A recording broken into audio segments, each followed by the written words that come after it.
मेरे अजीज़ों, मेरे दोस्तों, मेरे भाइयों,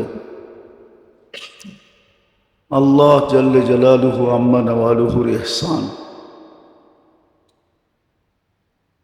ये আল্লাহ মানুষকে সতর্ক করেন।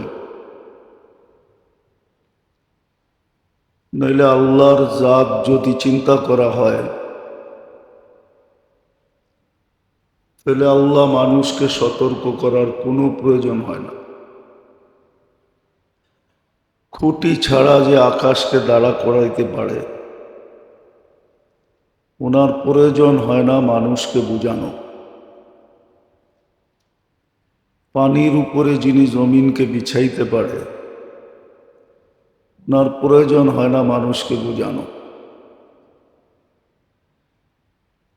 সৌরজগতে যদি সূর্যকে ঘুরাইতে পারে ওনার প্রয়োজন হয় না মানুষকে বুঝানো।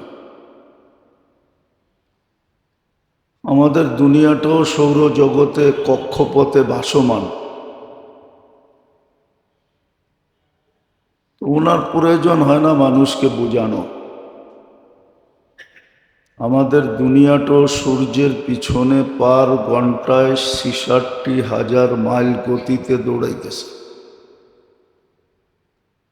যে এত জোরে দৌড়ানোর পরেও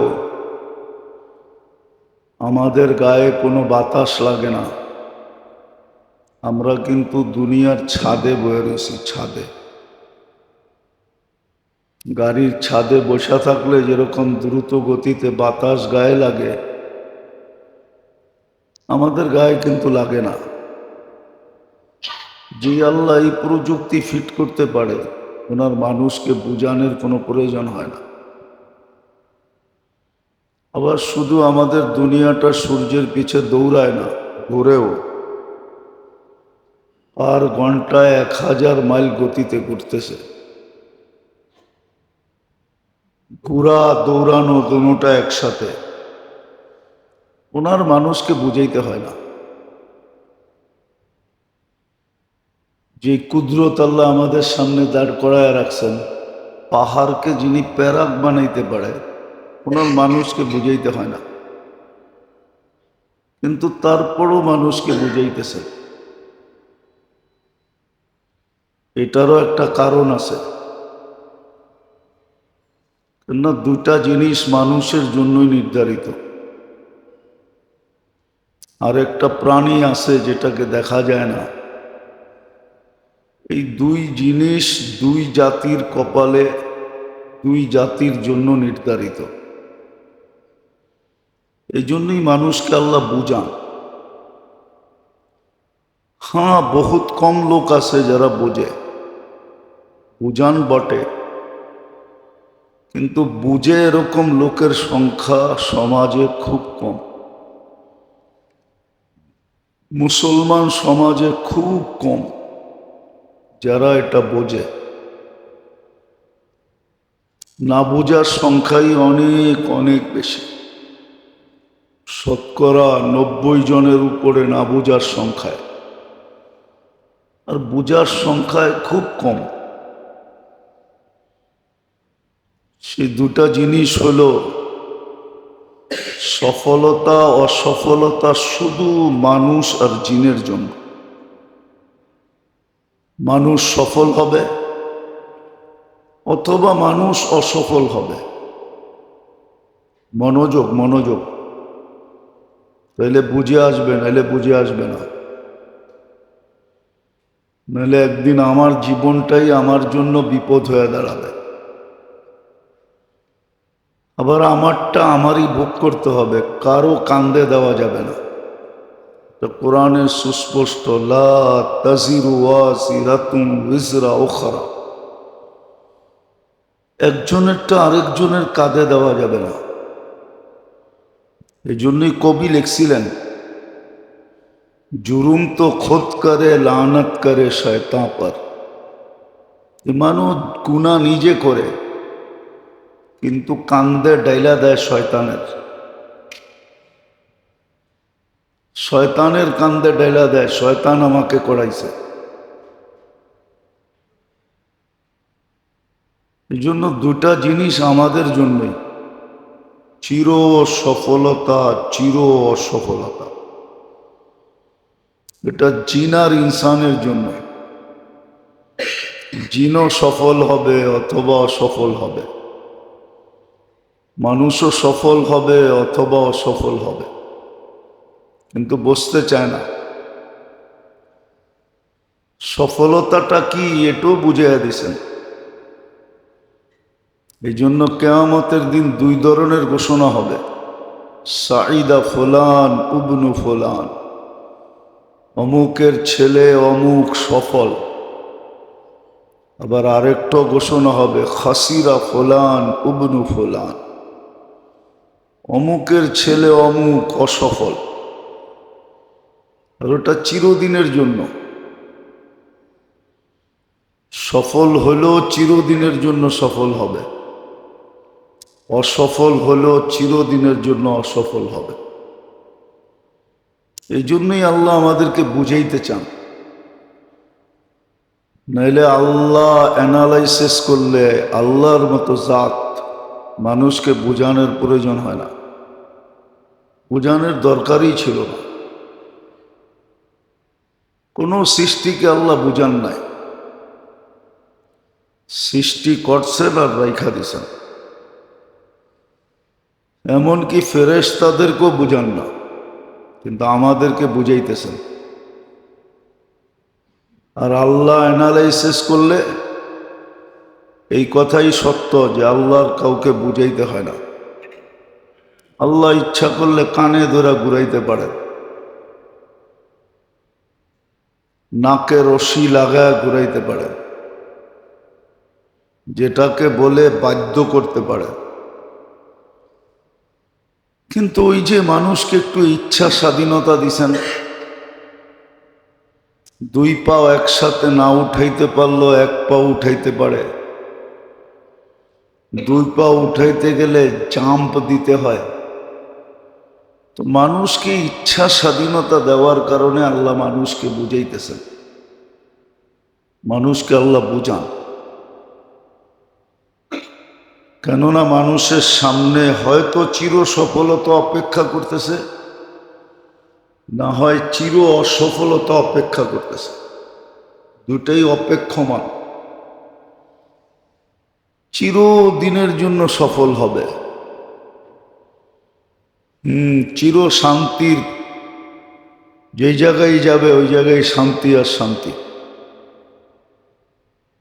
ফেরেশতা শুধু শুধু বলবে না সালামুন তিবতুম, শান্তি আর শান্তি। তখন কবর আর কবর থাকবে না, মাটির গর্ত থাকবে না, শান্তিতে রূপান্তরিত হবে। রাউদাতুম মিন রিয়াদিল জান্নাহ, জান্নাতের বাগান হয়ে যাবে, জান্নাতের বিশ্রামগাহ হয়ে যাবে। দুনিয়ার ঘুম পূর্ণ করবে, যেটা দুনিয়াতে পূর্ণ হয় নাই ওটা কবরে পূর্ণ করবে। তো এই জন্য যেটা বুঝাইতেছিলাম, আল্লাহ মানুষকে বুঝান। কারণ হলো মানুষের সামনে দুটা জিনিস অপেক্ষা করতেছে। মুসলমানের জন্য দুটা জিনিস অপেক্ষমান। যে মুসলমান না, তার জন্য একটা জিনিসই অপেক্ষমান, যেটা কোরআনে সুস্পষ্ট আছে, ইন্নাল্লাযীনা কাফারু মিন আহলিল কিতাব ওয়াল মুশরিকিনা ফি নারি জাহান্নাম খালিদিনা ফিহা। ওর জন্য জাহান্নামের আগুন অপেক্ষমান, মরবে আর সিধা পচবে। কিন্তু মুসলমানের জন্য দুটা জিনিস অপেক্ষমান, আর এটা তার ইচ্ছার অধীন, তার ইচ্ছার উপরে নির্ভর। ইচ্ছা করলে এটাও নিতে পারে, ইচ্ছা করলে ওটাও নিতে পারে, সফলতাও নিতে পারে, অসফলতাও নিতে পারে। আর সফলতা নেওয়াটা কঠিন করেন নাই, এমন না যেটা কঠিন না। কোরআন এটাও বলে ওয়ালাকাদ ইয়াসসারনা, আমরা সহজ করে দিছি। কিন্তু এটাও কোরআন বসে হাল মিম মুদ্দাক্কির, কে আছে এটা নেওয়ার জন্য লাভ দিবে বা ছাপ দিবে বা ছুটবে বা দৌড়াবে বা চলবে, হাত বাড়াবে, কে আছে এটা নিবে? সহজ, কঠিন না। এই জন্য আল্লাহ বুঝাইতে চান। আবার প্রসেসটা বিলকুল সহজ। যেমন একটা উদাহরণ দিলে বোঝা যাবে, যদিও আমরা করি নাই। শতকরা 1-2 জন পাওয়া যাবে কিনা সন্দেহ, হাজারে 2-1 জন হবে কিনা সন্দেহ, লাখে 2-100 হবে কিনা সন্দেহ। রমজানে নেওয়া সব সহজ ছিল, পানির দামে নেওয়া যেত, বিলকুল পানির দামের চেয়েও কম ছিল। 1 বোতল পানি 20 টাকা, ওটাকে ডোক হিসাবে যদি ভাগ করা হয়, 1 ডোক পানি, আধা লিটার পানিতে কয় ডোক পানি হয়, ওটা ভাগ করলে বোঝা যাবে। 1 ডোক পানির বিনিময়ে জান্নাত ছিল। খালি সুবহানাল্লাহ পয়রা শেষ করে দিতেছি, নেই তো নাই কেউ নেয়। নিলে তো ইফতারির আগে সারা বাংলাদেশে একজন আরেকজনের পায়ে ধরে বসে থাকত, আমার 1 ডোক পানি দিয়া রোজাটা খোল, আমি জাহান্নাম থেকে মুক্ত হই, জান্নাত আমার কপালে মিলুক। তাহলে সবাই সবার পায়ে ধরে বসে থাকত যে তুমি আমারটা দিয়া খোলো, আমি তোমারটা দিয়া খুলি। সহজ ছিল, কিন্তু নেয় নাই, কেউ নেয় নাই। সারা 18 কোটি মানুষের ভিতরে 1800 হবে কিনা সন্দেহ আছে, যে 1800 মানুষ, 1800 মানুষকে পায়ে ধরে বসেছিল আমার পানিটা দিয়া রোজা খোল। কি আপনি বসেছিলেন কোনোদিন? বলেন, ছিলেন? কেউ ছিল না। তো পদ্ধতিটা সহজ, সফলতা নেওয়ার পদ্ধতিটা সহজ। নেকি করনা আসান হয়, নেকি করা সহজ, গুনাহ করা মুশকিল। গুনাহ করতে গেলে অনেক সময় কি বলে গোপনীয়তা রক্ষা করতে হয়, গোপন জায়গা খুঁজতে হয়। কি মনে হয় বোঝেন টোঝেন না? অনেক গুনাহ করতে গেলে গোপন জায়গা খুঁজতে হয়, নেকি করতে গেলে কোনো গোপন জায়গার দরকার হয় না। গুনাহ কঠিন, নেকি সহজ। কিন্তু আল্লাহ বুঝান কি কাজ হবে, বুঝান তো সবাইকে। এই জন্যই তো কোরআন বলে দিছে কাফা বিনফসিকা ইয়াউমা আলাইকা হাসিবা, তোমার হিসাব দেওয়ার জন্য তুমি যথেষ্ট হবে, আমাদের কিচ্ছুই বলতে হবে না। আমরা শুধু খুলা দিব, তোমার সামনে খুলা দিব। নুসিরাত কোরআনের শব্দ, একদিন আসবে তোমার সব অপকর্মগুলা তোমার সামনে খুলা দিবে, কোরআনের শব্দ। নুসিরাত খুলা দিব আমরা, যেগুলা একবারে মাটির নিচে যায় করছো ওইগুলা পর্যন্ত উঠায় খোলা দেব। ইয়াউমা তুবলা সারাইর, যত গোপনীয়তা রক্ষা করো কিয়ামতের দিন আমরা সব খুলা তোমার সামনে রাইখা দিব। হ্যাঁ, তুমি চিৎকার দিয়া বলবা মা লিহাদাল কিতাব লা ইউগাদিরু সগীরাতাম ওয়ালা কাবীরা।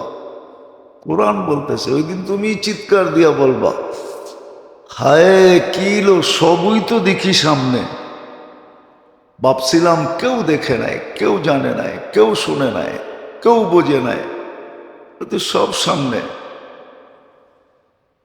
তখন নিজের হিসাব নিজেই করার জন্য যথেষ্ট হয়ে যাবে। নিজের সিদ্ধান্ত নিজেই নিতে পারবে আমি কোন দিকে যাব।